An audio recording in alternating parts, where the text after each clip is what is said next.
আসসালামু আলাইকুম। Hello everyone, কেমন আছেন সবাই? আশা করি ভালো আছেন। আমিও ভালো আছি আলহামদুলিল্লাহ। তো সেদিন পর্যন্ত ভালো, বাট তারপরে আমি অসুস্থ হয়েছে। যাই হোক, সব কিছু আল্লাহর ইচ্ছা। তো যাই হোক, এটা ছিল ঈদের তৃতীয় দিন অ্যান্ড ছিল পহেলা বৈশাখ। তো আমি আমার লাইফে হয়তো দেখি নাই যে ঈদ এবং পহেলা বৈশাখ পাশাপাশি পড়ে। তো অনেক দিন পর আমার বড় ভাই মামুন ভাইয়া, তার সাথে দেখা হতে যাচ্ছিল অ্যান্ড সাথে ছিল তার ওয়াইফ। তো তার ওয়াইফ পপি আমার ফ্রেন্ডের মতোই, বা ফ্রেন্ড যেটাই বলেন। আমাদের মধ্যে অনেক ভালো সম্পর্ক আমাদের তিনজনের মধ্যে। ভাইয়া আমাকে অনেক আদর করেন আর আমিও তাকে অনেক রেসপেক্ট করি। সো যে কোনো গেট টুগেদার বা প্রোগ্রাম যেটাই হোক আমাকে ইনফর্ম করে। অ্যান্ড এই তো মোটামুটি সাডেন প্ল্যানে আমরা চলে যাই দেখা করতে। তো ফার্স্টে আমি এখানে লেকে আসার আগে চলে গিয়েছিলাম রমনা বটমূলের পাশাপাশি, প্রায় কাছাকাছি প্রায়, কারণ তখন ভাইয়ারা ওইখানে ছিল, বাট ওখানে এত বেশি গরম ছিল আর অনেকখানি হাঁটতে হবে। তাই ভাইয়াকে বললাম, ভাইয়া প্লেসটা চেঞ্জ করেন, আমি আগে লেকে যাই, তারপর আপনারা আসেন। তারপর আমি লেকে পৌঁছে গেলাম।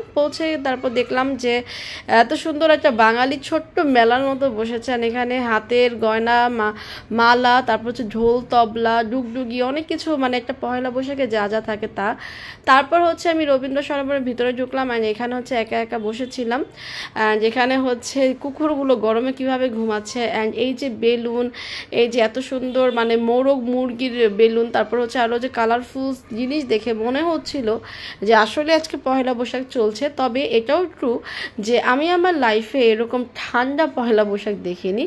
তো এখানে একটা বড় টেবিল স্ট্যান্ড ফ্যান ছিল, যেখানে বসে আমি খুব আরাম পাচ্ছিলাম। যেহেতু আমি একা ছিলাম, তো একার খাবার আমি অর্ডার করিনি। ভেবেছিলাম যে ভাইয়া অ্যান্ড পপি আসলে আমরা খাওয়া দাওয়া স্টার্ট করবো।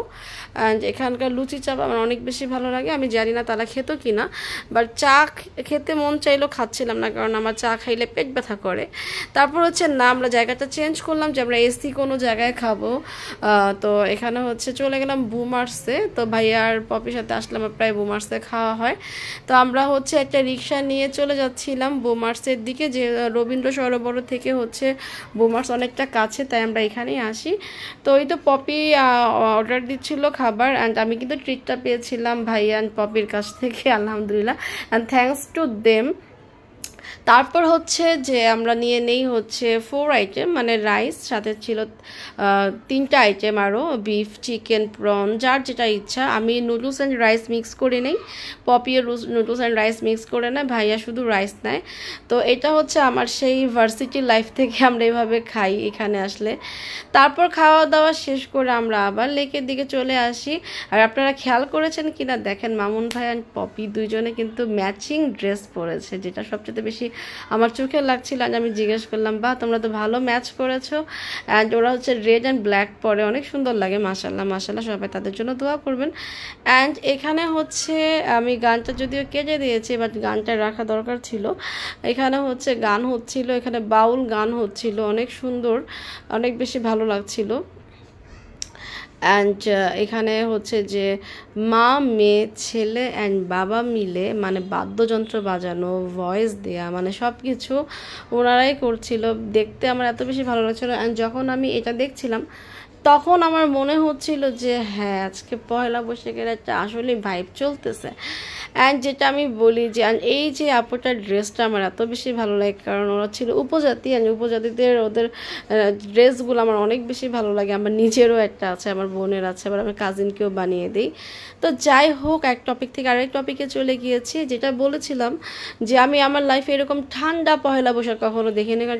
পয়লা বৈশাখ মানে অনেক গরম, অনেক মানুষ, অ্যান্ড যাতাযাতি করা মানুষ, মানে একজনের উপর আরেকজন পড়ে যায়, মানে হাঁটতে হয় না, ধাক্কাধাক্কি করেই এগিয়ে নিয়ে যায় এরকম। অ্যান্ড যে মানে সাদা লালের সমাহার, কিন্তু এবার দেখলাম ঠান্ডা।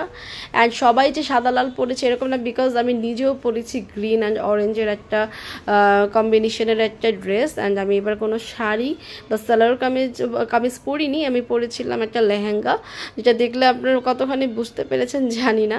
হ্যাঁ, তবে সাদা লাল পরিনি তা না, বাট দেখেন মাঝে কিন্তু কালো, নীল বা পিঙ্ক এরকম টাইপেরও দেখা যাচ্ছিল, কারণ এবারকার বৈশাখটা ছিল ঈদ এবং পহেলা বৈশাখ মিশ্রিত। দ্যাটস ওয়াই পহেলা বৈশাখ হলো অনেকে কিন্তু যার যার ঈদের ড্রেস পরেও বের হয়েছে। তো এখানে যে একটা ব্রিজ আছে লেকে, এটা আমরা সবাই জানি, অনেক ব্রিজ আছে বাট এই ব্রিজটা হচ্ছে নিউ ব্রিজ বলে। তো এখানে হচ্ছে আমরা দাঁড়িয়ে ভিড়ের মধ্যেই ছবি তুলছিলাম। তো ওয়াইফ তার হাজব্যান্ডের ছবি তুলে দিচ্ছে, আবার হাজব্যান্ড তার ওয়াইফের ছবি তুলে দিচ্ছে। অ্যান্ড হচ্ছে আমি আবার এখানে, ভাইয়া বললো যে একটু ব্রিজের দ্বারাও এখানে ছবিগুলো ভালো আসে তুলে দিই। তারপর আসলে দেখলাম যে কয়েকটা ছবি অনেক সুন্দর আসছে। থ্যাঙ্কস ভাইয়া, থ্যাঙ্কস বপি। তারপর হচ্ছে যে চলে আসলাম এই সাইডে আমার অনেক মেমোরিজ, কারণ এই বোটে আজকের থেকে উঠি না, এই বোটে আমার আব্বুর সাথে স্মৃতি আছে। সেই আমি যখন ইন্টারে পড়ি বা অনার্স ফার্স্ট ইয়ারে পড়ি তখন আম্মু, তারপর হচ্ছে খালামণি, খালু, কাজিন, আম্মু সবার সাথে, তারপর হচ্ছে আমার ভার্সিটি, আমার তুলি, রিনি, তন্দ্রা, ওদের সাথেও আমি উঠেছি যতটুকু মনে পড়ে। তারপর হচ্ছে আরও অনেকের সাথে উঠেছি এখানে, আরও অনেক না হলো বাট অনেক রিলেটিভসদের সাথে আমার এখানে আসা হয়েছে। তারপর হচ্ছে ফাইনালি আমরা এখান থেকে বের হয়ে যাই, কারণ হচ্ছে বাসায় যাওয়ার পালা চলে আসছে। তো এখানে হচ্ছে আমি এই তো অনেকক্ষণ পর আমার একটা ফুল পিকচার বা ভিডিও আপনারা দেখতে পেলেন। তারপর আমার হচ্ছে গন্তব্যের দিকে যাওয়া, বাসার দিকে যেতে হবে, অনেক বেশি গরম লাগছিল।